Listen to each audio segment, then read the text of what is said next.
Hello, everyone. Welcome back to the OneTalk Podcast. Here with your host, Ryan McCarthy. And today we are joined by Sean Phillip. Sean is the founder of the Shaka Project, a recognisable charity doing big things for mental health in Australia. And today we talked about mental health challenges, Shaka Project and the work they do across Australia, challenges in our community, and the positive impact on looking after yourself, plus so much more. Absolutely love what Sean's done with the Shaka Project. I absolutely love the work they do. To be able to get in behind the scenes and also into the mind of Sean was amazing. In other news, if you could please leave this podcast a rating, it means so much in terms of helping this podcast grow and reaching a larger audience and getting this message out there to more people. So please leave the podcast a rating, and I'm keen for you all to dive into today's episode. But without further ado, let's welcome Sean. Thank y'all. Thank y'all. The marathon continue. Victory lap tonight, though. Victory lap tonight.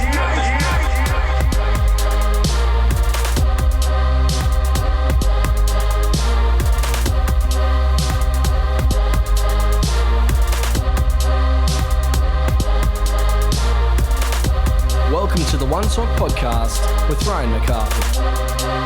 The marathon continues. That's what you would say.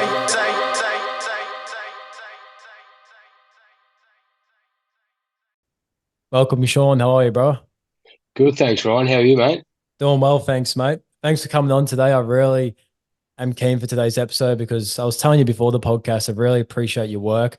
I appreciate your message, your mission, your purpose, and your passion, and what you or how you continue to show up in this industry to create awareness for mental health and to spread the message, and also to bring communities together so people can feel the positive impacts from being in a good community of people, because mental health is such a sticky topic as well, because a lot of people go through it, but not a lot of people speak about it. And it's also a hard profession to be in when you are in the profession of creating awareness and doing events, because you put yourself in a vulnerable position for, yes, yourself, because you're opening up your own story, but also on the other side of that, you're receiving other people's stories and taking that on as well. So today's episode, I'd love to just dive into all things with yourself, but I just very appreciative of yourself, the work you do, and you also come on the OneTalk here today, bro. No, thanks for having me, mate. And yeah, you're absolutely right. It's a very tough, I suppose, industry to be a part of. And whether it's in a capacity that I'm in, or whether you're in, sort of the more clinical side of mental health as well, it's a very, very tough way to sort of pursue a career and progress your career as well. So, in saying that, it's a very rewarding sort of path to be on too. So we see some really, really heartbreaking stuff and hard stuff, but we also see some amazing stories of, I suppose, rejuvenation and mateship and courage and vulnerability, which is a really big thing. So it's it's a tough one to be in, but we're starting to see some really positive rewards, and we get to meet some amazing people as well. I do believe it is probably one of the most rewarding jobs you can do. Like in terms of when you start seeing progress within people, you see people open up and make that first step, or a family member open up and making that first step. It is very rewarding when you start seeing the progress of people's lives. So I feel like that is something that you can't really bear to anything else in the world. It's like seeing the progress and change in someone else's life. Yeah, 100%. I think the really sensitive part about working in mental health is that normally you meet people when they are at the absolute worst. So you meet people and families. For example, we meet people sometimes that have just lost someone to suicide. So they're essentially going through the worst stages that they've ever been through. And to be able to sort of catapult yourself into their lives and trying to, empathize with them and live through it with them, it can be really, really daunting and really scary. Mainly because, we're living our own life, and then we sort of get thrown into someone's worst ever time of their life as well. So that can be really, really tough. But once you stay with them and see them progress and see them, grow different avenues of strength and vulnerability and openness about what has just happened, that's when you really do see the positives of it. And I suppose the fruition of all the hard work that not only you can do, but what they can do for their situation as well too. So the reward from all the work is extremely, I suppose, humbling, and it brings us great pleasure to be able to do it. 100%. And I feel like one of the most underappreciated or unnoticed things that is so important for when someone does open or share their story to you or their experiences is the ability to listen. Because I feel like just the average person in the world, they feel too much expectation when someone does open up to them. Excuse me. And then through that, they don't feel like they have to come up with an answer. But the ability Yeah. just to listen to someone and actually hear them for what they have to say is so important. Yeah, that's absolutely key. And whenever we present our educational workshops, we talk about this a lot. So we talk about the idea of, when you're checking in with a friend and your friend might turn around and say, "Hey, I'm struggling. I'm going through something."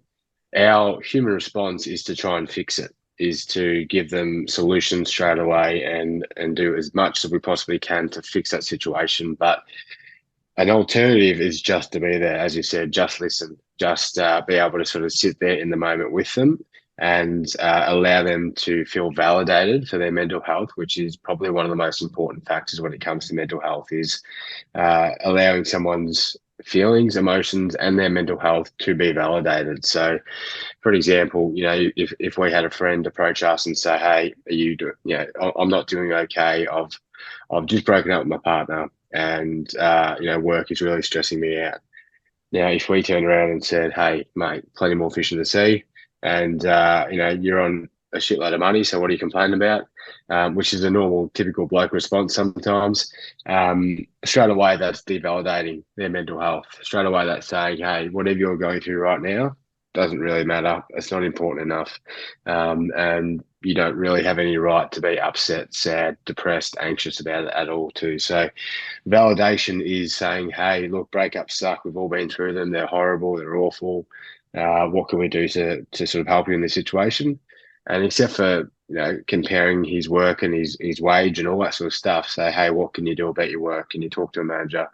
Can you talk to someone about it?" And what that's doing is validating their mental health, which is such an important factor because it allows them to feel a little bit safer and understand, okay, maybe my shit does matter, and maybe I can actually talk about it too. So yeah, that you're absolutely right. That listening is sometimes just as powerful or even more powerful as actually talking. Well said, brother, because especially talking about there, the validation point is so important. I can like reflect back in times in my life when I have struggled and I've spoken to someone. Some of my biggest steps forward have came from when someone really validated how I felt. Then from there, I was able to take the steps myself to make the change rather than someone trying to fix me, because then that would make me feel broken, if that makes For sense at sure. all. So the validation point, I 100%. think, is 100% crucial for the people listening. Of like, if someone does open to you, really just validate how they feel, normalize it, and be able to like listen to what they have to say. Yeah, definitely. I'll tell you a personal story from my own life. So last year, my two parents, they're very, very different.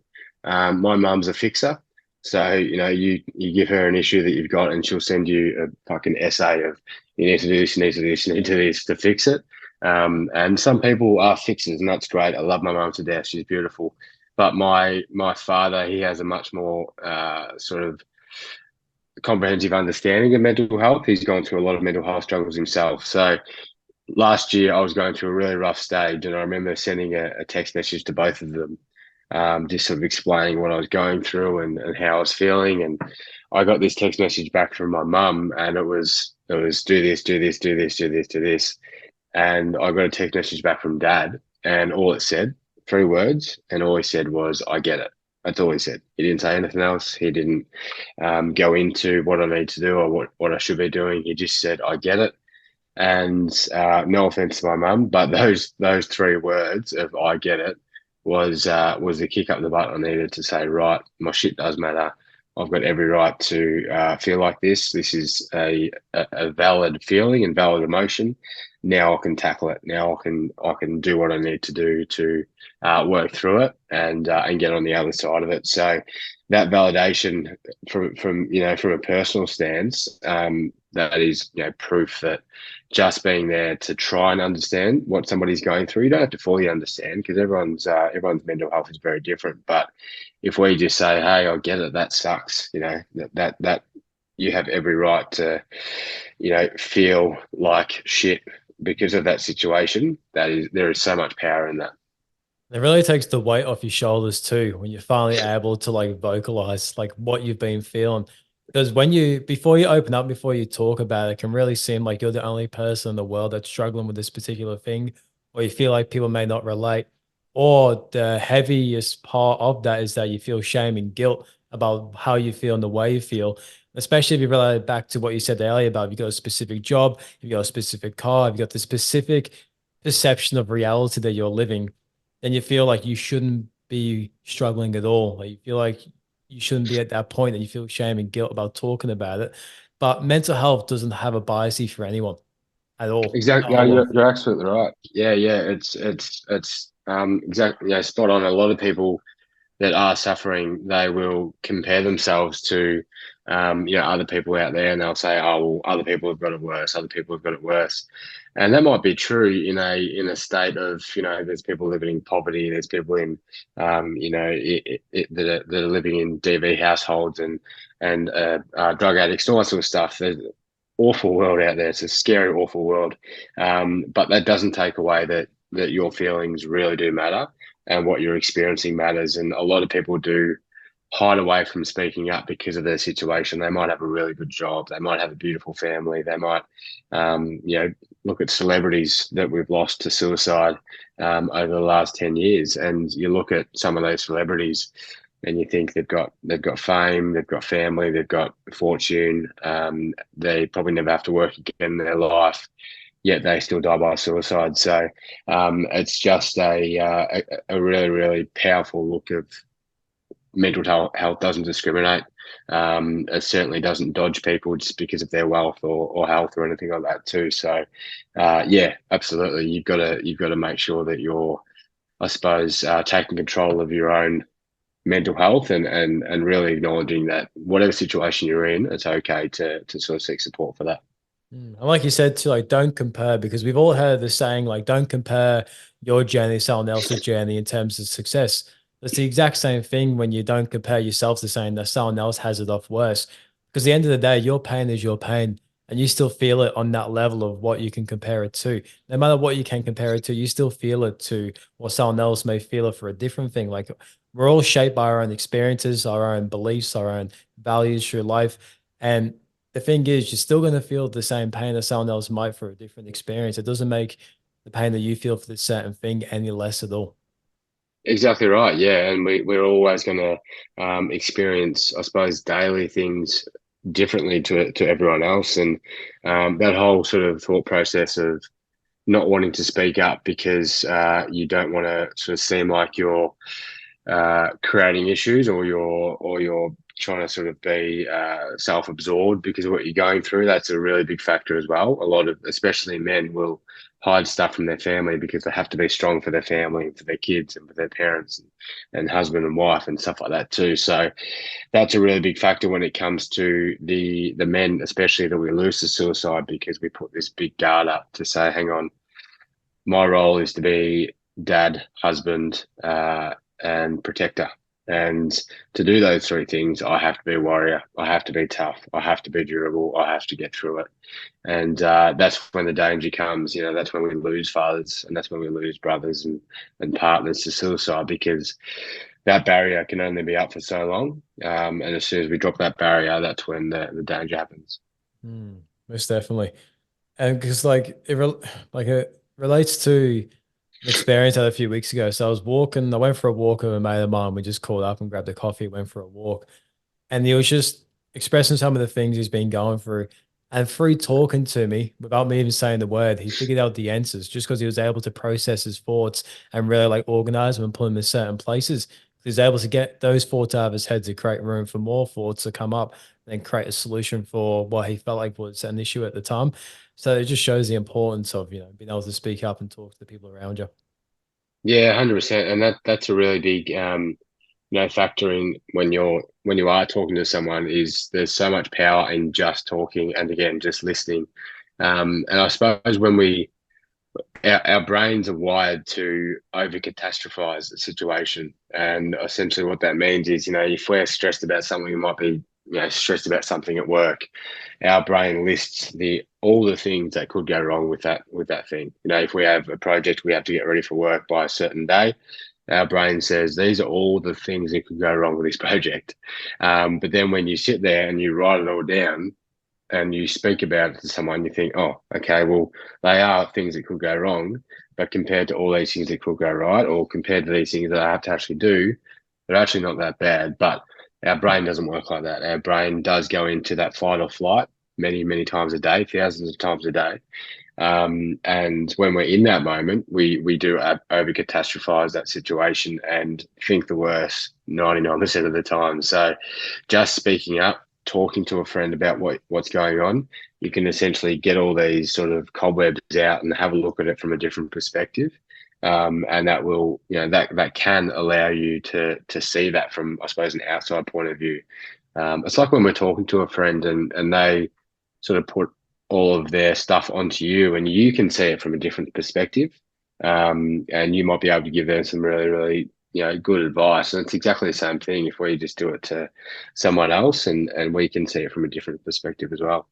Yeah. And then also like to tie in to be able to open up and talk, but as well, like if you have no one around you initially to be able to do it, like just being able to journal is a great way I find, or getting out of your mind and expressing it in some sort of form.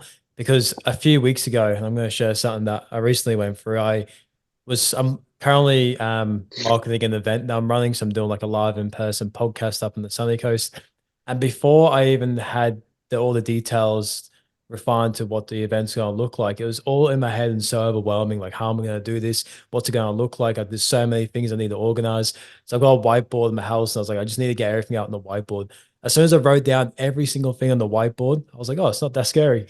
Yeah, It's pretty yeah. simple. I call that a brain dump, and I do them often as well, mate. They're absolutely awesome. I've got a big whiteboard in my office, and probably once a week it'll be like an hour brain dump, and I'll just draw and write and scribble and doodle, and after an hour I step back and I just think, right, okay, that's so much clearer. I can get everything out of my head. And you can see where everything connects and all that sort of stuff too. So that's such a great way to, I suppose, when you're going through something, write it down, speak about it, let it be real. I think that's a really big thing too. A lot of us, when we're experiencing emotions, we try and sort of hide it and deny it. So if we're anxious about something, we'll go, oh, you're a fucking idiot. Stop being anxious. Stop being anxious. That's not doing anything for us. That's just aggravating it. And I suppose heightening our level of anxiety because now we're anxious about being anxious. So it's sort of a ladder up to this, super high level of anxiety. So if we can write it down and say, right, this is what I'm anxious about, and you can see it and you can touch it and feel it and you can discuss it with yourself and you can, get a whiteboard and do everything that's surrounding it. I think that's a really powerful way to look at it and go, all right, well, yeah, I do have a reason to be anxious, but now that I look at it, I'm probably not as anxious as I was 10 minutes ago. So tools like that, journaling, all that mindfulness and speaking about what you're experiencing is such an amazing way to, I suppose, get on the other side of it or get on top of it. Yeah. Brain dumping. Something I always recommend for people to at least try or give it a go, because especially in 2024, like today's age, our brain has so much information to process, whether it's social media, whether it's going to work, whether it's we have kids, we have family, social interactions, whether it's driving the car. Like there's so much information our brain has to process per second on a 24-hour day. And to be able to dump it all on a piece of paper once a week and really see things for what they are, it can truly just take that stress off you and release anxiety. Yeah, 100%. And I think like, especially in the day and age now where, we've got our phones, so that's a whole nother issue for everyone. We've got social media, we've got the stresses of that, we've got the stresses of work, we've got the stresses of cost of living and what's happening in the world. And everyone, I talk about this a lot throughout COVID. Everyone was obviously talking about COVID, we were stressed about COVID, we were worried about COVID, all that sort of stuff. But over that 2-year period, especially in Melbourne, where I'm from, everyone took a really big break from life. They switched the brain off. Some people probably not for the good, but they switched the brain off and they just relaxed and they took a time away. And a lot of people found different ways to sort of live. They moved away from where they were born. They got new careers. They got new jobs. They might have moved countries, moved cities, moved state. And that was almost sort of a reset for a lot of people. Obviously, it was very harmful for a lot of people as well. But a lot of people use that time to, I suppose, empty the brain, do a massive brain dump, and look at their life, look at what everything that's going on, erase a few things, change a few things, add a few things, and essentially post COVID, get on with that. Unfortunately, everyone gets back to that into that mode that everyone's in now, which is your brain's going a million miles an hour. You're thinking about, what's on tonight, what's on tomorrow, what I need to do for work, what I need to do for the kids and the family, and this and that. And nobody gives themselves that real mental break, which is pretty damaging. Especially because, like, just using that COVID analogy there, like, it showed people like the importance of being able to adapt to new environments or new circumstances or something happening out of their control that they have to adapt to and find a new way of living. That's what I found myself when COVID happened. I felt like I had to find a new way to live.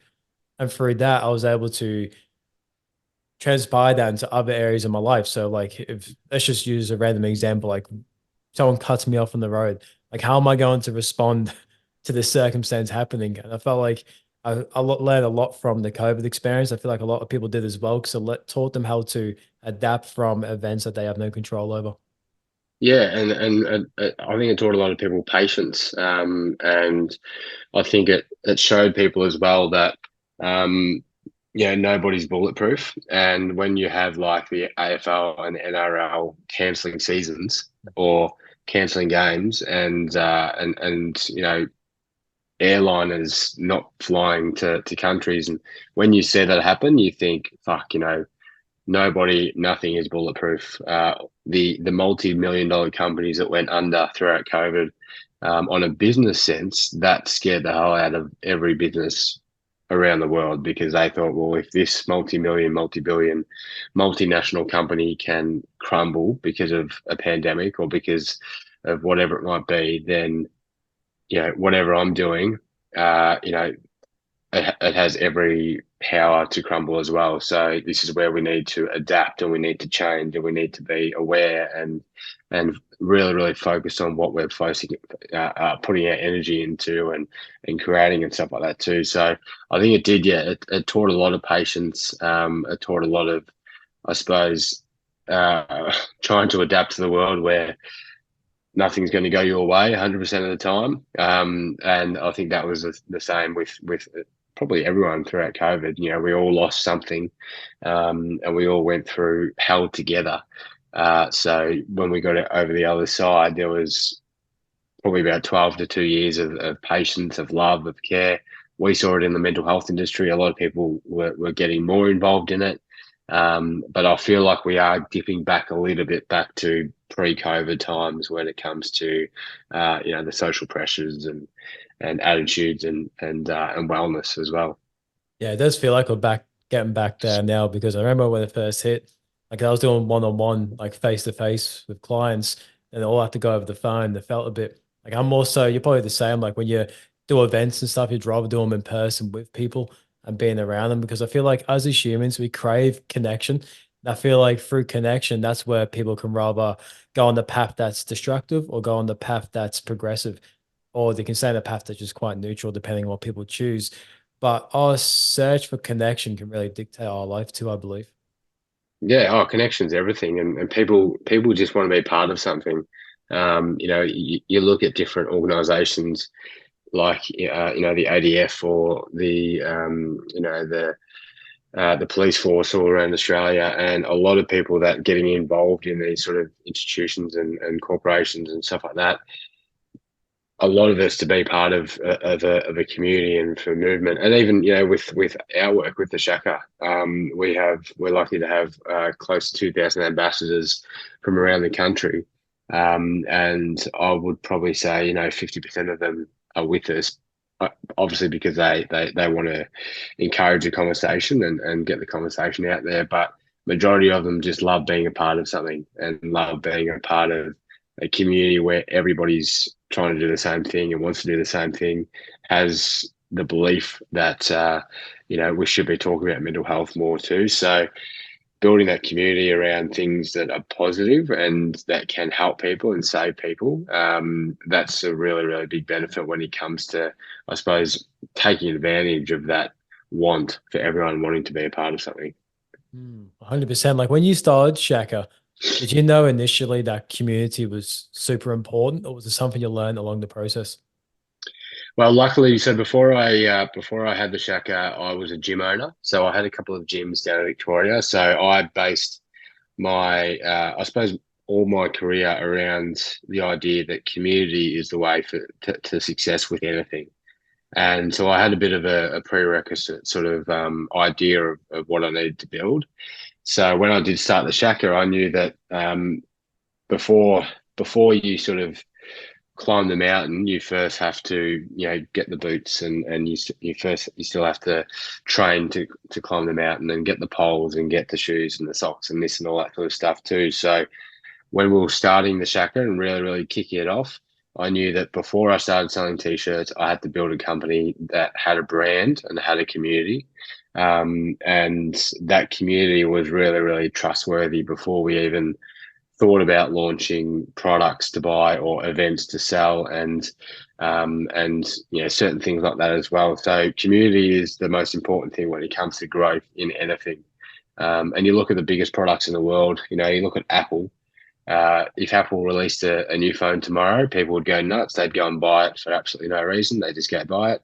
Now people say that's brand recognition, which it absolutely is. Everyone knows about the logo, but it's more than that. It's community. People just want to have an Apple. They want to have a new iPhone, because if they do, they're the person with the new iPhone, and they want to be part of that community. So the biggest companies in the world are communal based. You look at TikTok, people download TikTok because other people on TikTok.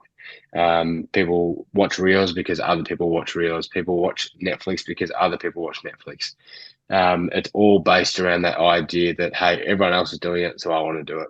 And that's how I've sort of been able to build. We've got a really, really amazing following on our social medias, and ambassadors and sort of support all around Australia. So I think it's a really powerful tool to grow something, especially when it's a really important message, like mental health and like talking up. I think it's absolute key to be able to do that. Especially because, like you said there, with the brand recognition, but also the connection attached to the brand itself, which then gives people like a sense of purpose by being involved with the 2,000 ambassadors that you have, which is a great achievement so far, man. And like the amount of people that would fill up their own cups by being able to support a great brand and support a great message, and through that be able to help so many other people just by sharing that message is so important.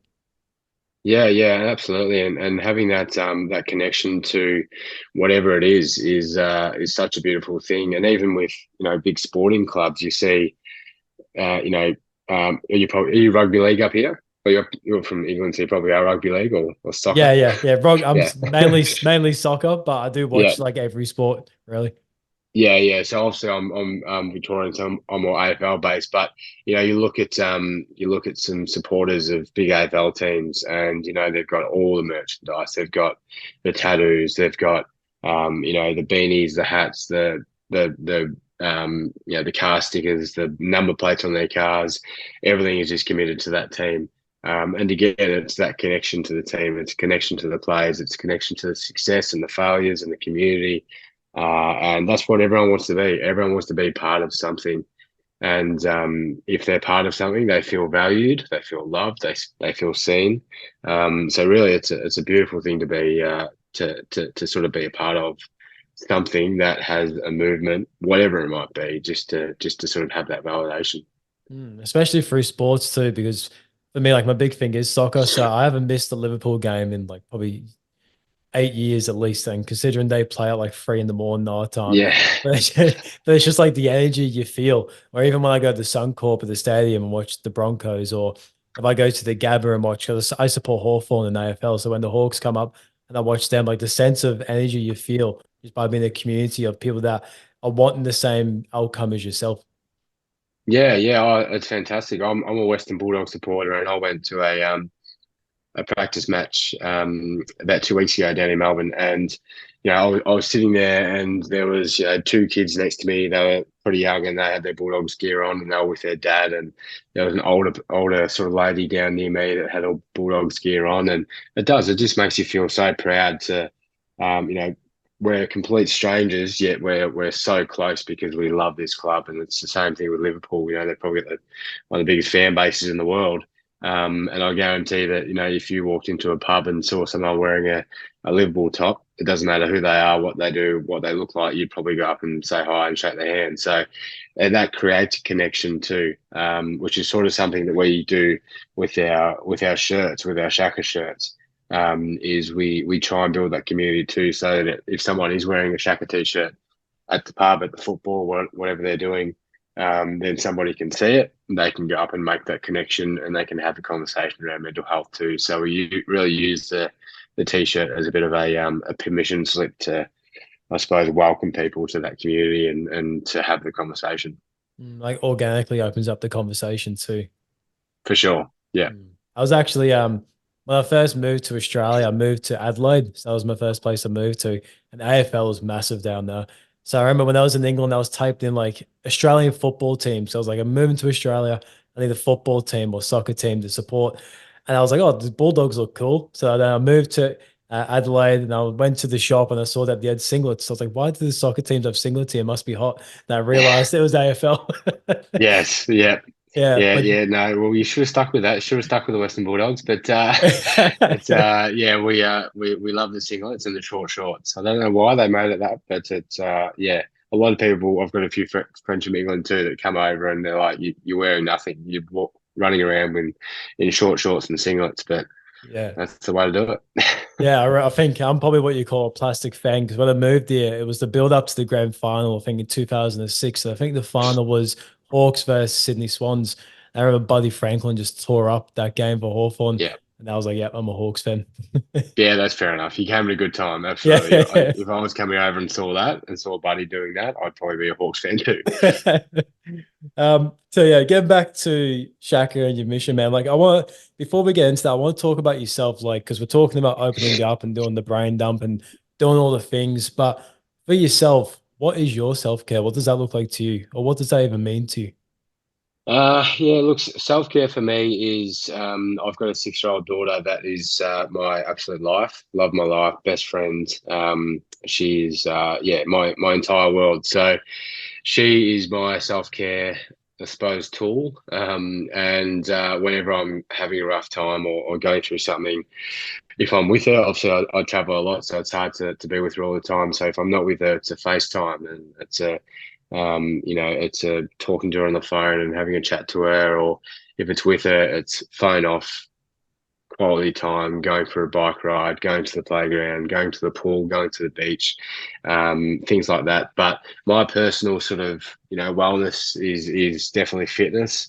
My whole sort of last 20 years has been based around fitness and going to the gym. So that's definitely my go-to when it comes to wellness.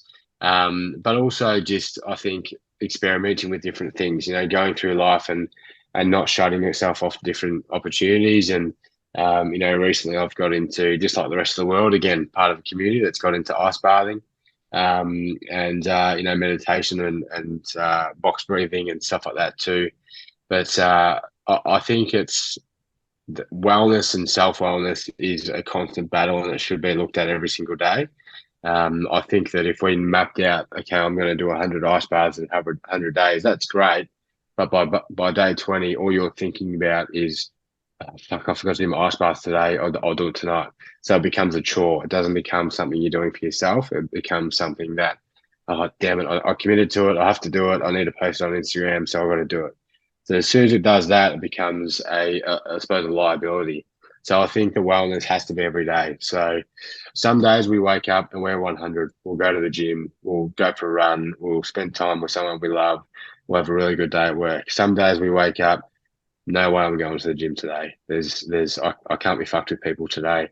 And I just want to be at home in bed. And that's okay. That's fine. Your wellness that day might be chucking on a really horrible comedy movie and just watching that. Yeah, that could be your wellness. It could be jumping on the Xbox and playing for a couple of hours, turning your phone off, and just completely debunking yourself from reality. So I think wellness is really, really important to do on a day-to-day basis, and do just how you're feeling, because again, mental health every day, but it's also different every day. So there needs to be an approach around it, that is constantly changing and constantly, I suppose, navigating around what you're going through. It makes so much sense because what I'm getting from that is like, our needs change daily. So don't be Yeah, so regimented in the things that you set yourself to do. Like you said, like the 100 ice baths in 100 days. And for myself, I've even done like the morning routines and I've stuck to them. Then it became a burden. And I yeah, stopped like doing them and whatnot. But then now I just live like more free flowy. So I just more so work on what I feel like I need in the moment and then do that. So if I feel a bit stressed, I've had a big day, or I do breath work instead of like, no, we're doing this at 7 p.m. every night. It's like, listen to your body, listen to your mind, see how you feel and respond to that. I feel like that's a good yeah, and, piece of advice there. and this is a really big thing in I suppose the world these days. These days, you see on social media, um, these influencers that they'll post up all these posts throughout the day that, I went for a run at 5 a.m. and I had my carrot juice at 6 a.m. I had my ice bath at 6:30. I got some emails done at 7:30. Yeah, I call bullshit. It's just, and I actually feel sorry for them, because once they start, they know that they can't stop that, because they've built, that's their brand now, that they wake up every morning at 5:30, they have the carrot juice at 6, ice bath at 7, emails at 6, or at 8. So then the mornings that they wake up and think, oh my God, I'm so sore, I can't run, or I'm really experiencing a really shitty mental health week. But they're like, oh, but I have to do it because I did on Instagram, or because my followers need to see it, or because I have to try and show that I'm okay and really good and really positive and an all round positive person. That is completely contradictive of what they're about, and it's harming them. It's putting them under more stress than anything else. So it's great to post, hey, I'm going for a run. Awesome. That's really, really cool. It's great to post that you're doing an ice bath. But once you make it your personality and you put it out there on social media and you do all that sort of stuff, that's a really quick way to putting yourself into a bit of a spiral. But if you live every single day just for yourself, all right, what am I going to do today? I woke up, I don't want to do an ice bath today. Okay.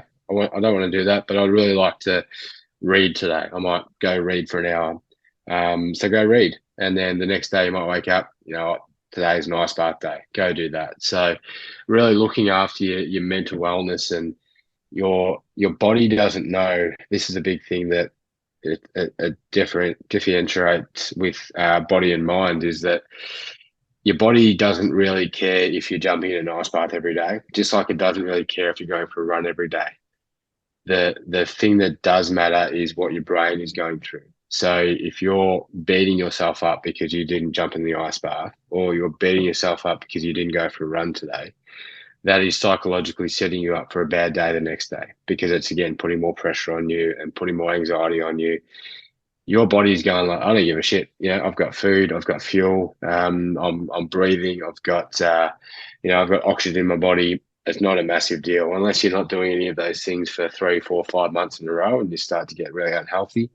But if you wake up tomorrow and don't do any of those things, the body's not going to go, oh shit, I'm going to put on 20 kilos. I'm going to stress the hell out of this guy and make him super anxious. That's all your brain, and that's all you telling yourself. I need to do this, I need to do this, I need to do this, when really you just need to do what's right for you. It's like the stories we tell ourselves to determine how we feel. And especially if you put the perception out there to the world and you prioritize how people perceive you over how you actually feel, you're gonna lose yourself in that process. Because if you're constantly trying to please other people and inspire other people, or whatever your intention is by doing that, but in actuality you're not feeling fulfilled doing it, and instead you feel more stressed, overwhelmed, deflated, probably even getting depressed that you have to do it. It's like, then what are you actually doing it for? Like you want, Exactly right. yeah, you're doing this Yeah, so you have the certain perception of yourself that you are this person, or do you actually want to live to what you feel like is your values and beliefs and what really fulfills you? Yeah, 100% right. And so many people, I've got this quote that so many people are doing things they don't want to do to impress people they don't need to impress. And it's so common on social media, especially. It's absolutely rife of people posting every single day positive, uplifting comments. Now, don't get me wrong, I love a positive post. It's great. It's what we need for social media. But when you know someone's struggling and they post something, having a great day, loving life, the world's beautiful, all that sort of stuff, you can see through the bullshit, and you can see that that person's actually really struggling. And I feel really sorry for those people too. Like I said before, they're posting to show a side that's not true. And by doing that, they're being essentially destroying their own mental health by posting a reality that's not a reality. And that's just completely detrimental to what they're actually wanting to do and needing to do as well. So, like our social media on the Shaka, I do all their posts, and I've always told our ambassadors and supporters and stuff, if you see that we go a whole day without a post, that means I'm having a shit day. It's as simple as that. If you see a post that says "be fucking kind," it means that I just experienced someone that was a prick to me, and I'm just like, what? That's fucking annoying. I'm going to post this just to get out there because that's my emotion. So I've obviously got the advantage to be able to do that and show emotion. But if I'm having a really awful day with my mental health, it is phone off. It's not a positive post. It's not a hey guys, think of the positives. It's not. It's none of that. It has to be authentic. It has to be real. And there might be days where it's like, hey, keep going, keep going. And that's all because I'm having a pretty rough day too. So I think authenticity when it comes to social media, doing things that you genuinely want to do for you, not for everyone else. You don't need to impress anyone else.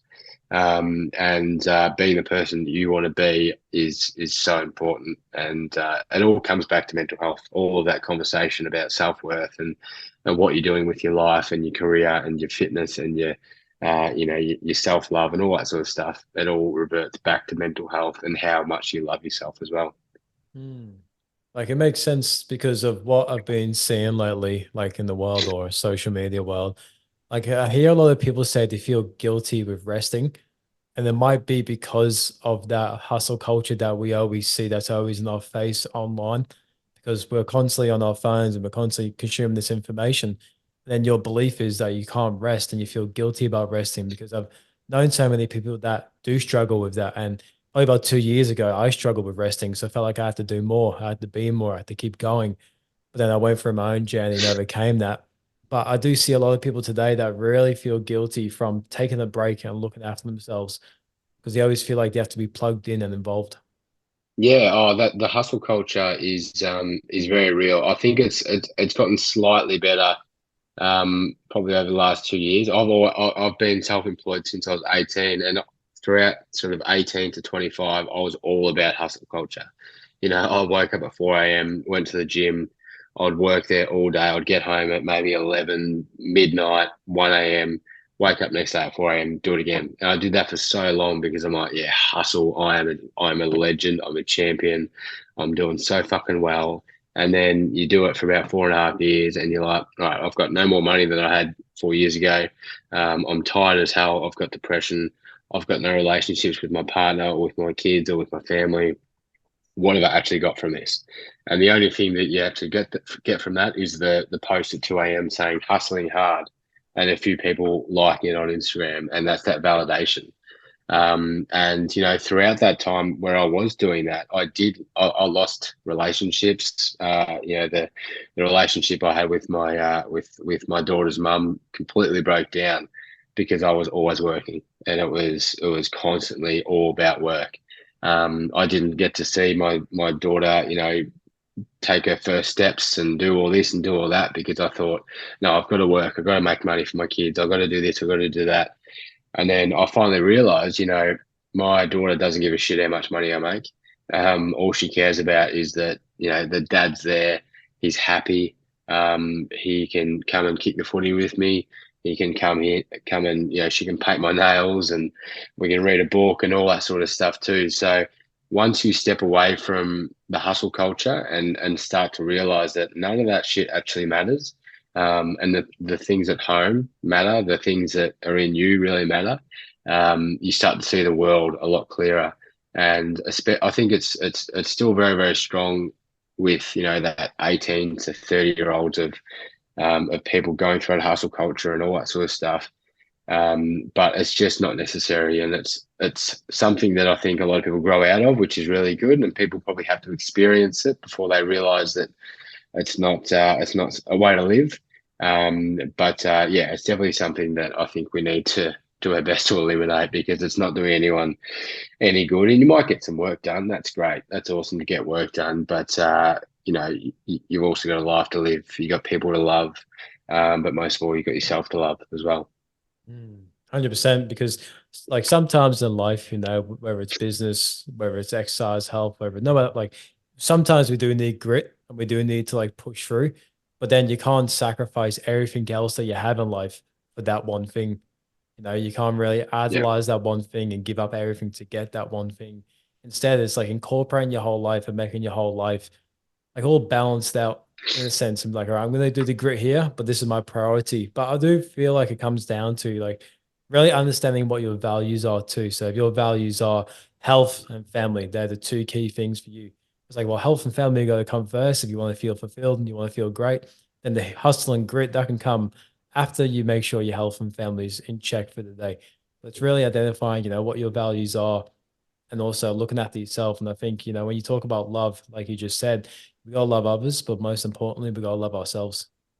Yeah, I think those things as well really link into each other too. Like for an example, I've obviously been in the Gold Coast for the last 2 days at a mental health conference, and on Monday morning I woke up exhausted. I had a cancelled flight Sunday night, so I didn't get back. I didn't get into Gold Coast until after midnight, and the event started at 6:30 a.m. the next morning, and I woke up and I had to be there in about 45 minutes, and I hadn't been for a run yet. And I told myself I can get up, I can be miserable, have a shower, go to the event and sit there and go through the conference, because that's what I need to do. It's a work thing. I'm going to meet really cool people. I'm going to network.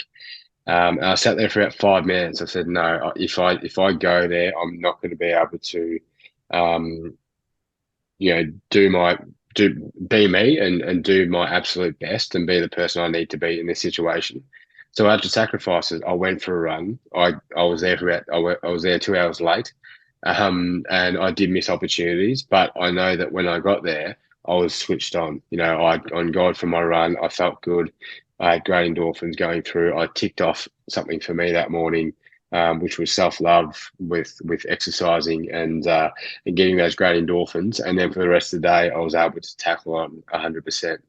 Now I know if I got up and just went to this event, I would have been miserable all day. I would have been shitty at myself. I would have been, again, putting that pressure on myself. You should have woken up earlier. You're tired, and I would have been horrible. But putting yourself first and say, right, work's great. It's great to have work. It's great to have a career.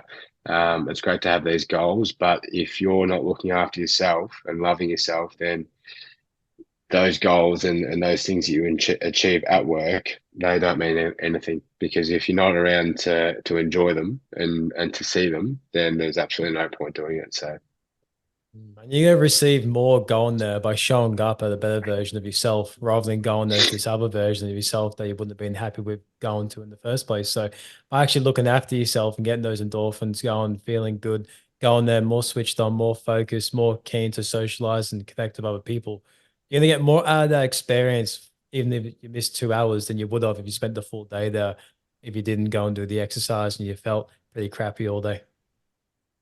yeah, 100%. Yeah, absolutely.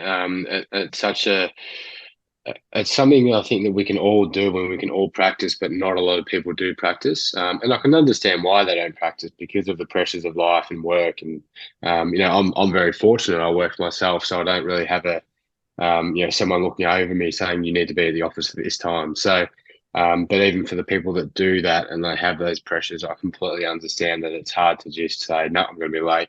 I need to go for my run. But even certain things that we can do throughout the day to say, right, I need to go to work at this time because I can't be late. But tonight, 5:30, it's me time. 1 hour, phone off, go for a run, 100% me time. And that's what I'm going to do to practice self-love and to practice looking after myself, because, throughout the day, 99% of us, we do everything for other people. We wake up. If you're a parent, you get the kids ready to school, you pack their lunches, you take them to school, and then you go to your job, and then you send emails to people, you fix problems for people, you have meetings with people. We're constantly doing things for everyone else, and we never really sit there for 10 minutes and say, right, I'm going to turn everything off, and this is just about me. And the reason we don't do that is because we feel selfish. We feel like we can't do that because we've got kids that rely on us. We've got a partner that relies on us.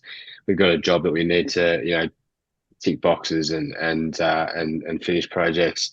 And we need to do all these things to be able to get through life. But we forget that if we don't look after this, we can't get through life. If we don't look after our heart and our head, then all those things, there's really no point chasing them, because we're not going to survive it. We're not going to see it. This is why it's so important for people to learn this while we're younger, while we're still developing, while we're growing, while we're still trying to understand the world, when we're very curious of the world and other people and curious about ourselves, to really learn all of these things. And I think that's why it's so important that schools start adapting to this change. And I know that you run events at schools as well, which is amazing, because I think it's so important for the youth to be able to have the message of mental health and also have that conversation and talk about it. But for yourself doing the workshops or the events in schools, what really inspired that for yourself to be able to pick schools specifically? I think a lot of it probably came from when I was at school. We had nothing to do with mental health. We had a lot of guest speakers coming in and talking about things, like drugs and alcohol, which is very, very important to talk about, which was great. And, I remember some of those presentations today. But I think the real passion behind going into schools is, especially with young men and young boys, is to get in there and get back down to their level and try and show them that you understand. I think when I was sort of 15, 16, 17, I thought all adults were idiots. I'm like, you have no fucking idea how hard it is in high school. And now that I'm 30, I'm like, I have no fucking idea how hard it is in high school, because it is different. It is so different in high school now than it was 10 years ago. They've got, back when I was in high school, Facebook only just started and you couldn't even get it on your phones. You had to go on the computer to get onto it. There was no Instagram, there was no TikTok, there was nothing like that. So trying to get into schools and understand what they're going through, and then saying, right, this is what we can do about it. This is what I've learned through my experiences for mental health, through culture of mental health as well. Excuse me. And trying to understand what can we then do for them, as well as what they can do for themselves and what they can do for their friends as well too. So I think it's really important. I was speaking to someone today about it actually, is having that understanding of the younger kids and being relatable as you possibly can. If you got a group of Year 10 students and chucked a guy in a suit that's a psychologist for the last 30, 40 years, to get up there and speak in front of 15-year-old boys, it's going to go through in one ear and straight out the other. There's just no fucking way they're going to listen to it. But if you can get in there and say, right, boys, Instagram, let's talk about it. When you send a DM to someone and you're rude or you're trolling or you're doing this or you're doing that, why are we doing that? What are the feelings behind that? When we're seeing trolls, when we're seeing hate comments, when we're seeing online bullying, what can we do about that? What can we change? And actually allow them to be the voice in it, except for you telling them this is what you should be doing. You can't do that. You can't bully. You can't troll. You can't. They obviously know they can't do any of that sort of stuff, but there's a reason that they are doing it. So if we get down to their level and say, right, this is happening, we know it's happening. We're not here to yell at you about it. We're here to understand it. Why is it happening? Why do you think people troll? Why do you think people cyberbully? And then you've got a 15-year-old kid saying, oh, maybe they're self-conscious about their own image. All right, great. Let's talk about image. Let's talk about body image. Let's talk about fitness and body image and stuff like that. Why is that an issue? oh, some people are really, really fit and some people can't get really, really fit, super quick. All right, why is that an issue? Why should we worry about that? So really allowing them to be the voice of change is something that is really, really powerful, I think, in that's primary and high school era, because they feel like they're really achieving something and making change as well too. So it's definitely something I'm really, really passionate about into getting that conversation started in schools, so that when they leave schools they can create friendships and relationships that have a mental health note attached to it. And that's really, really powerful, to have friends that you can speak to, that you can chat to, and that you can go to about your mental health. Man, it really makes them feel empowered as well. Like you said, they get to be the voice of change. They get to feel that within themselves. And I feel like a lot of people don't really remember sometimes the experiences they have, but they remember the emotion they had attached to it. When they can feel like they had the voice of change to an event or to a program or a workshop, it really does create a domino effect of change. Because I ran a program in a school called Rules and Relationships. So it was teaching teenage boys about respectful relationships, basically. And by doing that, it was about an 8-week program that they were doing. There was 15 to, or probably 14 to 17-year-olds. There's a group of about 10 of them. And instead of me going there and be like, all right, this is how you be in a respectful relationship. All right, this is how you respond to the missus if she says this. This is how you, like, instead of doing all that, instead I gave them scenarios, let them come up with the answer themselves. And yes, they're going to joke and stuff and whatnot. But eventually they start having the raw, honest conversations and they start finding out the answers, and they know what's true within themselves, and they really have the answers deep within them. So it's not like you have to go there in the suit and educate them at all. It's Yeah. like just being yourself and letting them be the voice of change and being able to lead. Yeah, 100%. And there's something that we call the bro ball effect, which is something where if you get a bunch of blokes in the room and you start talking about something uncomfortable, but you show vulnerability, so you might be talking about suicide, so you tell your story about mental health and suicide. You start that, and then the next person gets up and says, "Oh yeah, I've struggled as well." It's that bro ball effect. They're like, "Oh fuck, if he's talking about it, I can talk about it.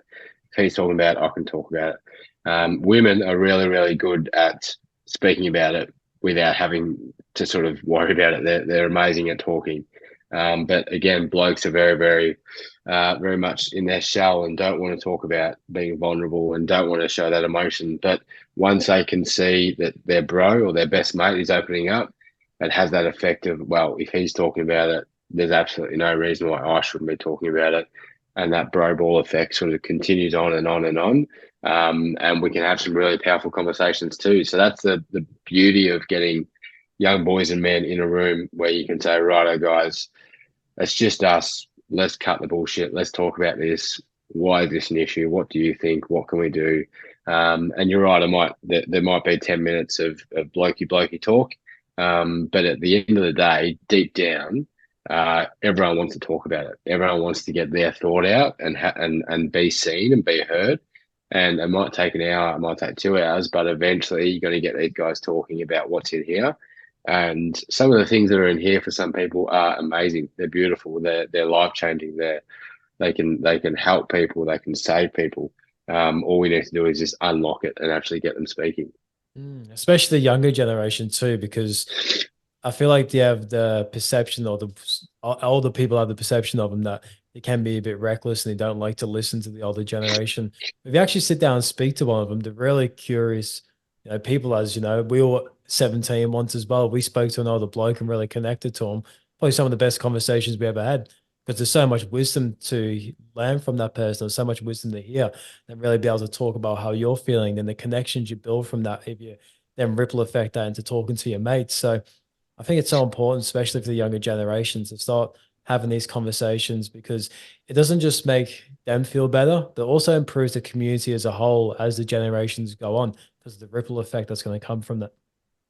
Yeah, 100%. And I think we're all very, very quick to judge, judge kids these days and the youth these days. We've got this whole youth crime crisis. They've labelled it in the media. But the real crisis is why they're committing the crimes. They're committing the crimes because their parents are drug addicts, or because they've grown up around drugs, or their parents are in prison.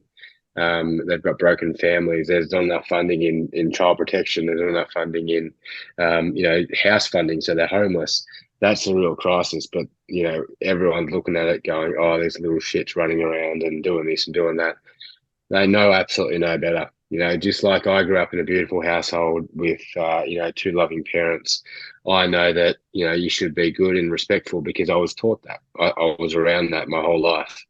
But people that are around drugs and alcohol and theft and crime and all these sorts of things, that's what they grew up with. That's what they experienced. That's what they saw from a day-to-day basis. So, of course, they're going to go into that world. And it's very hard to get them out of that world because they think that's normal. So when we're looking at all these different things and we're looking at our youth, and some of the most amazing conversations I've had with young guys have been guys that have committed really horrible crimes, and especially youth. I used to work with a kid that was, he was 15 and he used to carry a machete to school every single day. And I did some work with him, and we did like boxing, and we spoke about things and we talked about it. And he was so insightful when it came to the power of being kind, which, if you saw it on a piece of paper, this kid brought a machete to school, you wouldn't think he's very kind. You would think he's nuts, he's crazy, he's this, is that. But once you get him to open up and talk about what he's seen and what he's experienced, if I went through what he went through, I'd be carrying two machetes. It's awful, it's heartbreaking. But we got to the point where, he came to me one day and said, guess what? I've got no knife on me. I don't even carry it anymore. And to some people, everyone's like, well, that's probably good. Well done. Good job. Big whoop. But to him, that was life-changing. That was something huge. And to me, it was huge too, because this kid's been able to transform, what he's seen and what he's grown up in, which has brought him so much trauma. And he's been able to make a shift to not rely on these weapons and not rely on that safety of a weapon as well, and to be able to create a new path, which is something that people that grow up in really great households never actually do. So some of these kids that experience these are actually doing a lot better than some of, myself, for example, who grew up in an amazing household, who hasn't really shifted many paths. Some of these kids are shifting amazing paths, but we just don't notice it because of what they've done. It's like everyone's doing the best they can with the information they have. So you can't judge them for what they're doing, because they're literally doing the best they can with the information they currently have. And the background some of these young people have, it's like you can't blame them for the way they've turned out. Like, that's all they know. They grew up around it. That's all they've seen. And for them, it's like, if they don't live like that, then that could be something that could basically kill them. Like, survival thrive type thing, where you're in the survival state, do anything you can. And these young people that are out there, I think it's important to touch back on what we talked about earlier about the connection part. At the end of the day, I feel like they're still just seeking connection like the rest of us out there. And once you build that bridge to make the connection, then real change can happen, like you just shared with that story there. Or even if you connect with an older bloke or a middle-aged bloke or a younger bloke, at the end of the day, we all just need a bit of connection to the right people. Then we can really begin our paths going forward. Yeah, connection and feeling like somebody gives a fuck about us. I mean, that's the reality about it. And again, back to those kids that are part of the youth crime crisis, they've got a whole state against them. I know it's really big here in Queensland at the moment, and they've got the entire police force against them, the Australian public against them. I suppose the conversation that we've got at the moment around youth, especially young men, when it comes to youth crime, is that they are all no good. None of them are good. None of them have the capacity to be good. And we've given them the role, and the role is that you are a bad person.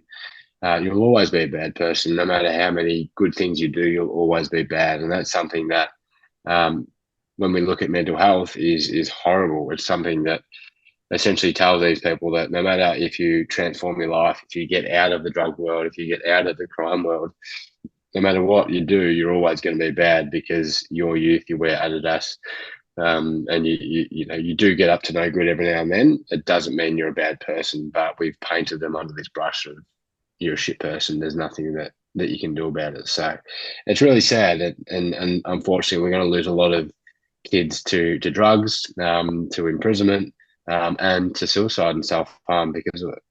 Mm.